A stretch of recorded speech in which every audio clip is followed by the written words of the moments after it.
नमस्कार दोस्तों। आईएमएफ यानी इंटरनेशनल मॉनेटरी फंड का कहना है कि कोरोना वायरस लॉकडाउन की वजह से दुनिया भर की इकोनॉमी में ऑलरेडी रिसेशन आ चुकी है। इनफैक्ट इनके हिसाब से रिसेशन ना सिर्फ 2008 की फाइनेंशियल क्राइसिस से ज्यादा बुरी रिसेशन होगी, बल्कि पिछले 100 सालों में ये सबसे बुरी इकोनॉमिक रिसेशन होगी after the great depression of 1930s। We anticipate the worst economic fallout since the Great Depression. पिछले वीडियो में मैंने आपसे कोरोना वायरस के एनवायरमेंटल इंपैक्ट के बारे में बात करी थी, जो कि बहुत पॉजिटिव था। आज के वीडियो में मैं आपको इसका इकोनॉमिक इंपैक्ट समझाना चाहूंगा, क्या हुआ है वर्ल्ड इकोनॉमी पर, करंट स्टेटस क्या है, क्या एक्सपेक्ट किया जा रहा है वर्ल्ड इकोनॉमी की हालत होगी आने वाले फ्यूचर में, इससे आपकी जॉब पर, आपकी नौकरी पर और आपकी पढ़ाई पर क्या असर पड़ेगा। ये सारी चीजें जानेंगे हम आज के इस वीडियो में। आइए देखते हैं। पहले तो इकोनॉमिक स्लोडाउन, रिसेशन और डिप्रेशन में फर्क क्या होता है। इन तीनों शब्दों को आपने बहुत सुना होगा। इनमें फर्क यह है दोस्तों कि इकोनॉमिक स्लोडाउन होता है जब जीडीपी ग्रोथ रेट कम होता है, नेगेटिव नहीं होता, पॉजिटिव में ही रहता है, लेकिन पिछले सालों के कंपैरिजन में कम होता है।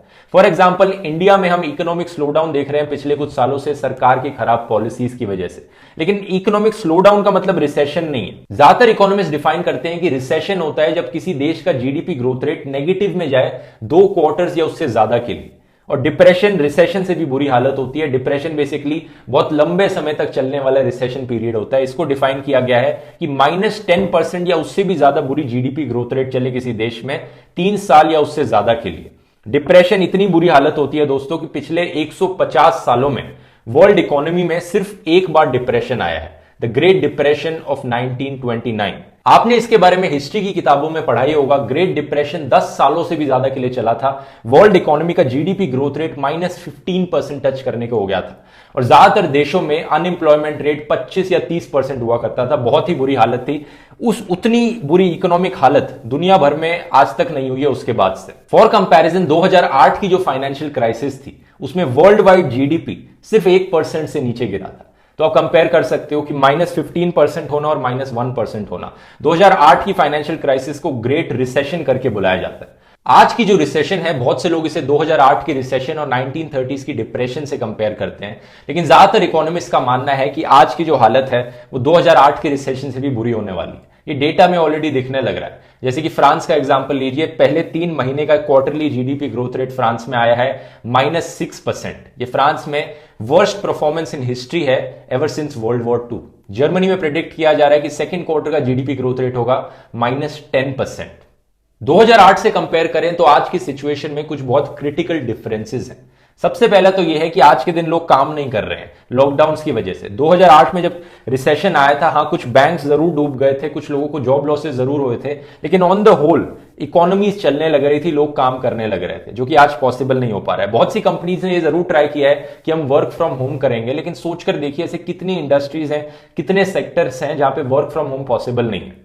एग्जाम्पल्स के तौर पे स्पोर्ट्स इंडस्ट्री, आपके क्रिकेट, फुटबॉल, टेनिस, ऑलमोस्ट सारे स्पोर्टिंग इवेंट्स और मैचेस या तो कैंसिल कर दिए गए हैं या पोस्टपोन कर दिए गए हैं। अब सोचकर देखिए कितनी जॉब्स इस पर डिपेंडेंट थी। जो लोग इवेंट को ऑर्गेनाइज करवाते हैं, जो स्टेडियम में लोग काम करते हैं, वो सारे लोग अब जॉबलेस हो गए, उनके पास अपनी सैलरी मिलने का कोई जरिया नहीं है। ओलंपिक्स कैंसिल्ड हो गया। 2020 में जापान में होने वाला था ओलंपिक्स, अब वो 2021 तक पोस्टपोन कर दिया गया है और बहुत ही लाइकली है कि आईपीएल भी पोस्टपोन कर दिया जाएगा। ट्रैवल और एविएशन इंडस्ट्री, ये one of the hardest hit industries है दोस्तों। Hotels, airlines, travel agents, tour group organisers, air hostess, pilots, airport पे काम करने वाले लोग, अब ये सब लोग काम नहीं कर पा रहे हैं, अपनी सैलरी नहीं कमा पा रहे हैं। फिल्म और एंटरटेनमेंट इंडस्ट्री, सिनेमा हॉल्स बंद हो गए हैं, सिनेमा हॉल्स में काम करने वाले लोग, फिल्मों की स्क्रीनिंग रुक गई है, फिल्में प्रोड्यूस होनी बंद हो गई हैं। तो जो लोग एम्प्लॉयड होते हैं फिल्म को बनाने के लिए, मैं बड़े बड़े एक्टर्स, डायरेक्टर्स की बात नहीं कर रहा, हजारों लोग एम्प्लॉयड होते हैं फिल्म को बनाने के लिए, अब उनके पास कोई काम नहीं है। कॉन्सर्ट्स बंद हो गए हैं, थीम पार्क्स बंद हो गए हैं, आर्टिस्ट अनएम्प्लॉयड हो गए हैं इसकी वजह से। टेक्नोलॉजी इंडस्ट्री एक ऐसी इंडस्ट्री है जो बहुत हद तक न्यूट्रल रही है। कुछ नेगेटिव इफेक्ट जरूर हुए हैं मैन्युफैक्चरिंग में, जहां पे प्लांट्स को बंद कराना पड़ा, फैक्ट्रीज को बंद कराना पड़ा। इसलिए एप्पल भी अब एक $1 ट्रिलियन कंपनी नहीं रही है। एप्पल की जो शिपमेंट्स थी उनमें डिले हो रही है, मैन्युफैक्चरिंग में डिले हो रही है, लेकिन वर्क फ्रॉम होम की वजह से बहुत लोग काम कर पा रहे हैं। और कुछ ऐप्स हैं जैसे कि जूम वीडियो ऐप है और स्काइप हो गई और गूगल हैंगआउट्स हो गई, इन एप्स में बहुत ज्यादा ग्रोथ दिख रही है क्योंकि अब लोग इन्हीं के द्वारा कम्युनिकेट कर रहे हैं। नेटफ्लिक्स, अमेजॉन प्राइम और ऑनलाइन गेमिंग कुछ ऐसे गिने चुने सेक्टर्स हैं जिन्हें एक्चुअली में एक पॉजिटिव फायदा मिल रहा है यहाँ पे। रेस्टोरेंट इंडस्ट्री एक और one of the worst hit industries है।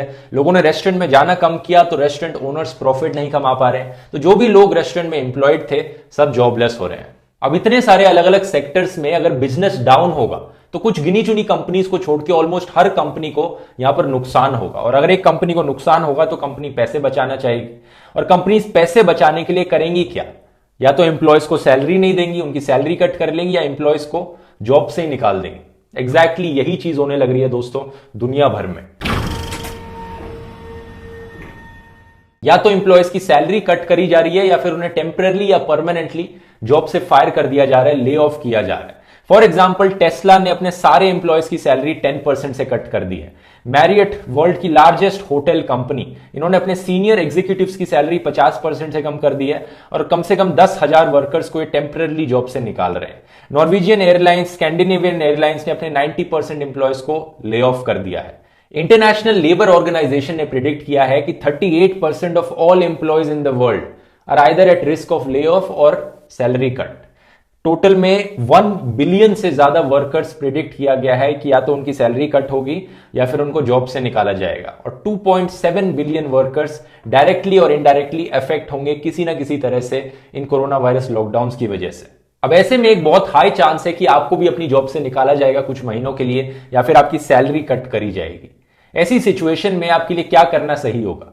एक तो है कि आप रोज नेटफ्लिक्स पर नई पिक्चर देखकर अपना टाइम वेस्ट कर सकते हैं, या फिर आप इस समय को यूटिलाइज कर सकते हैं कोई नई स्किल सीखने में, कोई नई चीजें सीखने में।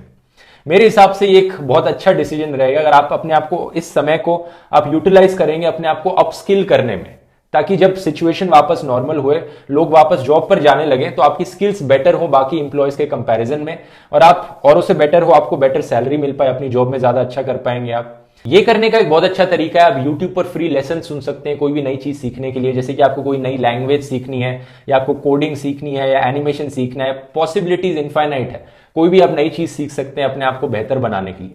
लेकिन एक दूसरा तरीका है, अगर आपको और प्रोफेशनली अपने आप को बेहतर बनाना है, अपने आप को अपस्किल्ड बनाना है, अपग्रेड। upgrad.com आपके लिए एक जरिया है प्रोफेशनली स्टडी करने का ऑनलाइन। इस वेबसाइट पे आपको दोस्तों पूरी की पूरी डिग्री मिल जाएगी ऑनलाइन। जैसे कि आपको किसी इंटरनेशनल यूनिवर्सिटी से एमबीए करनी है घर बैठे बैठे online, for example Liverpool university, Duke, mica, ये सारी यूनिवर्सिटीज upgrad.com के साथ पार्टनरशिप में है, और पूरा का पूरा एमबीए का कोर्स आप घर बैठे बैठे ऑनलाइन कर सकते हैं इस वेबसाइट के ऊपर। अगर आपको पीजी करनी है डेटा साइंस में, मशीन लर्निंग में, सॉफ्टवेयर डेवलपमेंट करनी है ट्रिपल आईटी बैंगलोर से, आईआईटी मद्रास से, मैनेजमेंट करनी है प्रोडक्ट मैनेजमेंट में, ये पहली बार मैंने देखा है कि पूरी की पूरी डिग्री ऑनलाइन कर सकते हैं आप। इसके कई एडवांटेजेस हैं। एक तो यह है कि आप अपनी स्पीड से, अपने पेस से पढ़ सकते हैं। जब आपको टाइम शेड्यूल करना हो तब आप उसके अकॉर्डिंग आप पढ़ सकते हैं। ये नहीं कि आपको हर समय क्लास में जाना पड़ेगा, अटेंड करनी पड़ेगी यूनिवर्सिटी में। और दूसरा यह है कि अगर आप इंडिया के बाहर कहीं पे एमबीए की डिग्री करते हैं तो 30-35 लाख रुपए लग सकते हैं, और अपग्रेड पे आप उसकी 1/10 कॉस्ट में कर सकते हैं। सेम यूनिवर्सिटी से आपको डिग्री मिलेगी, सेम डिग्री मिलेगी। बहुत ही एक अच्छा सोल्यूशन है यहाँ पर। upgrad.com का लिंक आपको डिस्क्रिप्शन में मिल जाएगा, अगर आप इंटरेस्टेड हैं चेक कर सकते हैं इसे। और यहां पर मैं अपग्रेड को थैंक भी करना चाहूंगा, धन्यवाद करना चाहूंगा स्पॉन्सर करने के लिए इस वीडियो को भी।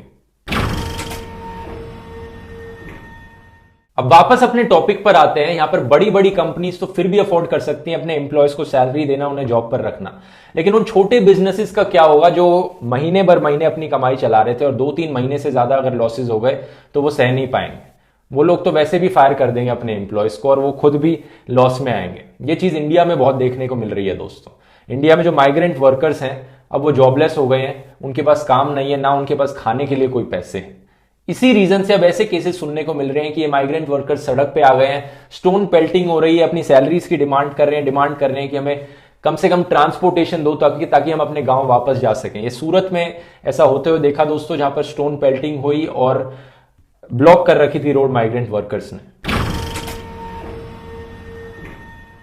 बाकी कंपनीज जिनके लिए वर्क फ्रॉम होम पॉसिबल है और एजुकेशन सेक्टर, इन एरियाज में दोस्तों इनोवेशन दिखने की बहुत हाई पोटेंशियल है इस रिसेशन के दौरान, क्योंकि ये कंपनीज और हमारी स्कूल्स, यूनिवर्सिटीज ये सब ट्राई कर रही है नए तरीके ढूंढने की, किस तरह से हम घर से काम करवा सकें, घर पे पढ़ाई करवा सकें, ऑनलाइन हम वीडियो कॉन्फ्रेंसिंग के थ्रू, वीडियो कॉल्स के थ्रू, ऑनलाइन स्ट्रीमिंग के थ्रू हम एक दूसरे से इंटरैक्ट कर पाएं, पढ़ाई को बदल पाएं। इससे हो सकता है आने वाले फ्यूचर में एक बड़ा शिफ्ट दिखे एजुकेशन सेक्टर में कि अब और ज्यादा ऑनलाइन क्लासेस हो रही हैं। इस लॉकडाउन के खत्म होने के बाद भी। कंपनीज के द्वारा ऑटोमेशन का यूज इससे और ज्यादा तेज हो जाएगा और कुछ इकोनॉमिस्ट का यह भी मानना है कि इन लॉकडाउन के खत्म होने के बाद कमर्शियल रियल एस्टेट सेक्टर नीचे आ सकता है, क्योंकि बहुत सी कंपनीज रियलाइज करेंगी कि हम एम्प्लॉयज को आज वर्क फ्रॉम होम करा रहे हैं, तो क्या जरूरत है उन्हें ऑफिस बुलाने की। जब ये सही तरीके से हो पा रहा है कि वो घर पे बैठे बैठे काम करते रहें, तो क्यों हम उनकी ट्रांसपोर्टेशन का, ऑफिस को रेंट करने की स्पेस के पैसे दें, जब सब घर पे बैठे ही काम कर सकते हैं। तो हम नहीं करेंगे। ऐसा हो सकता है कि बहुत सी कंपनीज ये रियलाइज करें और work from home he continue होता रहे। इस रीजन की वजह से कमर्शियल रियल एस्टेट के प्राइसेस नीचे आ सकते हैं। लेकिन इसके अपने डाउनसाइड्स भी हैं, क्योंकि मेंटल हेल्थ पे, प्रोडक्टिविटी पे और एफिशिएंसी पे लोगों की बहुत एक नेगेटिव इंपैक्ट पड़ सकता है रोज घर में रहने से, परमानेंटली घर पे काम करने से। वापस अगर हम आज की रिसेशन को 2008 की रिसेशन से कंपेयर करें, कुछ इकोनॉमिस्ट का यह मानना है कि शॉर्ट टर्म में प्रॉब्लम आएंगी लेकिन लॉन्ग टर्म में इतनी प्रॉब्लम्स नहीं आएंगी, क्योंकि आज से पहले जो रिसेशंस हुई हैं दुनिया भर में, वो सारी रिसेशंस किसी ना किसी स्ट्रक्चरल इकोनॉमिक प्रॉब्लम की वजह से हुई हैं। लेकिन ये जो रिसेशन हो रही है बेसिकली वॉलंटरी चॉइस की वजह से हो रही है। कंट्रीज ने खुद डिसाइड किया कि हम लॉकडाउन करेंगे, लोग घर पे रहेंगे, लोग काम नहीं करेंगे, इसलिए रिसेशन हो रही है। लेकिन जैसे ही कंट्रीज लॉकडाउन को हटाएंगी, लोग वापस काम पर आ जाएंगे, तो सिचुएशन वापस नॉर्मल हो जाएगी। इसी रीजन से कुछ इकोनॉमिस्ट का मानना है कि सिचुएशन जल्दी से वापस नॉर्मल हो जाएगी, इतनी बड़ी प्रॉब्लम्स नहीं होने वाली है। और कंट्रीज ने खुद डिसीजन लिया है लॉकडाउन को लगाने का, तो कंट्रीज खुद डिसीजन भी लेंगी कि कैसे हम उस शॉर्ट टाइम के लिए लोगों को कॉम्पनसेट करते हैं जो लोग अनएम्प्लॉयड हैं, कंपनीज को सपोर्ट करते हैं जो कंपनीज खुद का बिजनेस नहीं चला पा रही। इसलिए अगर कंपनीज को सही तरीके से सपोर्ट किया जाए, लोगों को सही तरीके से सपोर्ट किया जाए, तो ज्यादा नेगेटिव इंपैक्ट इसका नहीं आने वाला लॉन्ग टर्म में। और लॉन्ग टर्म में तो वैसे भी अगर आप हिस्टोरिकली देखेंगे, जब जब रिसेशन आया है उसके बाद इकोनॉमी ने बाउंस बैक किया है। इस चार्ट को देखिए, यूएस के जीडीपी ग्रोथ रेट का ब्लू शेडेड एरियाज आपको दिखाते हैं कब यूएस की इकोनॉमी में रिसेशन आया था। अब ये देखिए कि कितनी जल्दी इकोनॉमी ने बाउंस बैक किया रिसेशन के बाद। और एग्जैक्टली इसी रीजन से दुनिया भर की कंट्रीज ने अपने इकोनॉमिक रिलीफ पैकेजेस अनाउंस किए हैं कि कितना पैसा वो स्पेंड करेगी देश की जनता पर, देश की कंपनीज पर, ताकि वो उन्हें सपोर्ट कर पाए। लोगों के पास अपना खाने के लिए पैसे हो, अपना गुजारा चलाने के लिए पैसे हो, कंपनीज के पास अपना गुजारा चलाने के लिए पैसे हो, ताकि कंपनीज बंद ना हो। इसमें बहुत सी अलग अलग कंट्रीज ने अपने अलग अलग पैसे स्पेंड किए हैं, लेकिन यूएसए नंबर 1 पे है, जिसने 11% ऑफ अपना जीडीपी स्पेंड किया है अपनी जनता को मदद करने के लिए, $2.3 ट्रिलियन। सेकंड नंबर पे है जर्मनी, 4.9% अपना जीडीपी स्पेंड किया, $189 बिलियन। फिर चाइना $169 बिलियन, ऑस्ट्रेलिया $133 बिलियन। सब कंट्रीज ने अराउंड 8 to 9%, 10%, कहीं 11% जीडीपी इस इकोनॉमिक रिलीफ पैकेज में डाला है। फॉर कंपैरिजन इंडिया ने भी कुछ ज्यादा नहीं किया है, सिर्फ 0.8% जीडीपी रिलीफ पैकेज में डाला गया है, जनता की मदद के लिए डाला गया है। प्रॉमिस किया गया है हमसे कि आने वाले टाइम में अभी और रिलीफ पैकेज देखेंगे, तो देखते हैं कितना सरकार इकोनॉमिक पैकेज अनाउंस करती है लोगों की मदद करने के लिए इस रिसेशन के दौरान। उम्मीद है दोस्तों ये वीडियो आपको इन्फॉर्मेटिव लगा होगा। इस वीडियो को शेयर कीजिए, अपग्रेड का लिंक आपको डिस्क्रिप्शन में मिल जाएगा। अगर आप अपने आप को इस टाइम को यूटिलाइज करना चाहते हैं, अपने आप को अपस्किल करना चाहते हैं, ये करना मत भूलिए। और अगर आप मेरे काम को सपोर्ट करना चाहते हैं, आप कर सकते हैं patreon.com/ध्रुव राठी पर, या यूट्यूब पर मेंबर बन के ज्वाइन बटन पे क्लिक करके, ताकि ऐसे ही और एजुकेशनल इन्फॉर्मेशन वीडियोज में आपके लिए फ्यूचर में बनाते रहूं। चलिए दोस्तों, मिलते हैं फिर अगले वीडियो में। बहुत बहुत धन्यवाद।